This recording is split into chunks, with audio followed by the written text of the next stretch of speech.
So hi! Welcome and welcome back to my YouTube channel, and for today's tutorial, ituturo ko sa inyo kung paano nga ba i-turn on ang professional settings sa ating Messenger account. But first, can you subscribe to my channel and don't forget to hit the subscribe button and the bell to notify you for my new updates. And if you want to learn more, just keep on watching and let's start.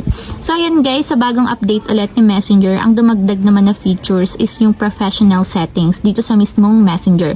So kung mapapansin nyo guys, nasa Facebook lang madalas yung professional settings, pero nandito siya ngayon sa Messenger.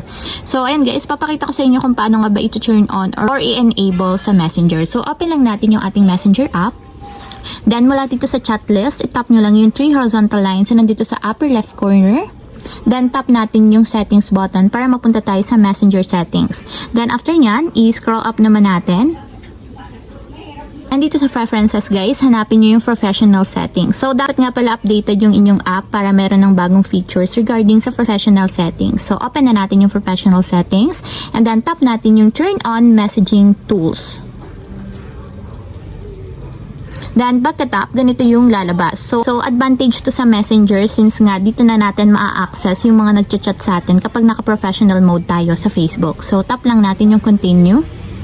And then tap na natin dito yung turn on tools. So ayan guys, naka-turn on na yung ating Messenger settings dito sa ating Messenger app. So ayun lang guys, ganun lang kasimple kung paano nga ba i-turn on ang professional settings sa ating Messenger app. If you have a question, comment down below and don't forget to hit the subscribe button and the bell to notify you for my new updates. And thank you for watching!